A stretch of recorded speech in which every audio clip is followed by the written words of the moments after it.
Hey everybody, I'm here today to show you how to taste coffee like a pro. When most people drink coffee, they simply drink it and they don't really put a lot of effort into tasting it and getting the most out of their cup of coffee. So what I'm going to do is I'm going to show you how to taste coffee. Now I have my coffee in a travel mug here. I've removed the lid.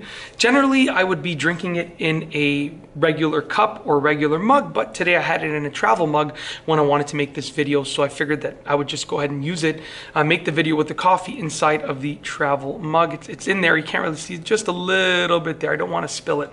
All right, so the first aspect of tasting coffee is actually smelling it. So you want to get your nose, you want to bring it close to the coffee,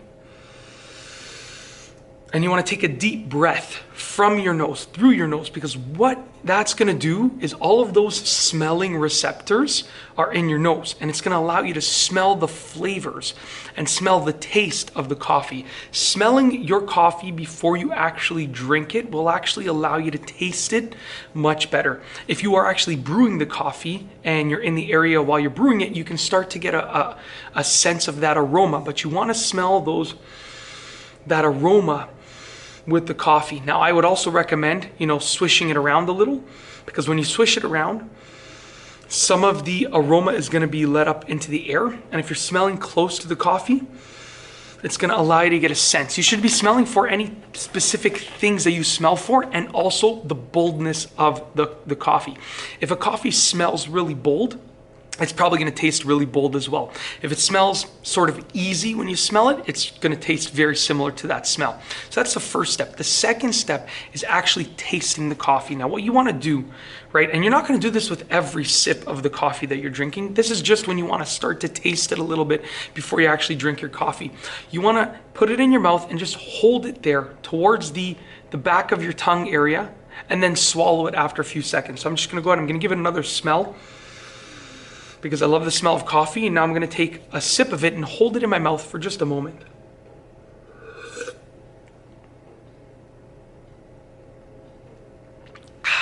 So, let me tell you what you should be tasting for.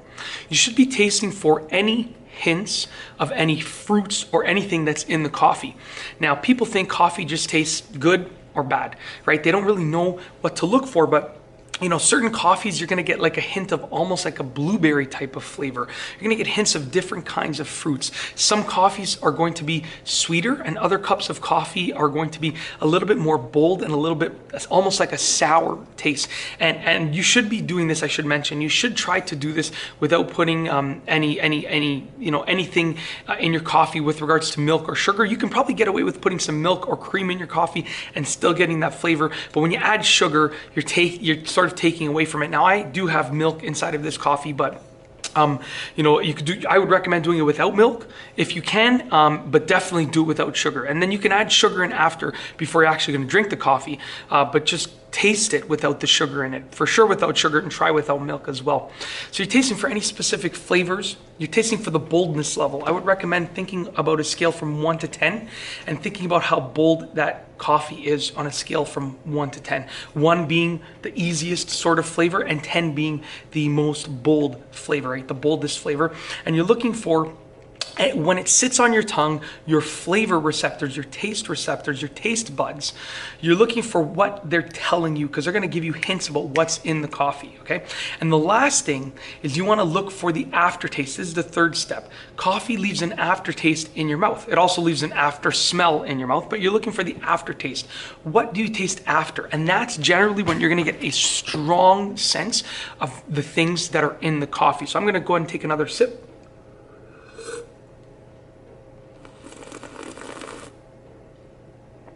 Now, what I did there is I sort of aerated the coffee in my mouth by opening my lips a little bit and inhaling air while the coffee was sitting in my mouth. That allows you to get a little bit more flavor out of the coffee. And now I can sort of sense the aftertaste. I can taste the aftertaste on my tongue. And now I'm getting the real hints of the things that are in the coffee. And this is definitely a bold, even with the milk in it, it's a bold, bold flavor. And I just feel it on the back of my tongue, I feel, the aftertaste. But that's basically it. As you try different blends and brews of coffee, you're actually, and different types of coffee even, right? You're gonna be able to get, different flavors. So if you're doing this for the first time, you're not gonna get a strong sense of anything. It's just gonna taste like coffee. But once you've tried, over a couple of days, a couple of weeks, a couple of months, however often you wanna do it, once you've tried 10 types of coffee, 20, 30, you're gonna really get a taste and a sense for how to taste the different things in coffee like a pro. And that's basically it. I really hope that you've enjoyed this video tutorial. If you liked the video, be sure to give it a thumbs up. Let me know what you think down below as a comment, and of course, be sure to subscribe for more great videos just like this one. And that's all I have for you today. Thanks for watching.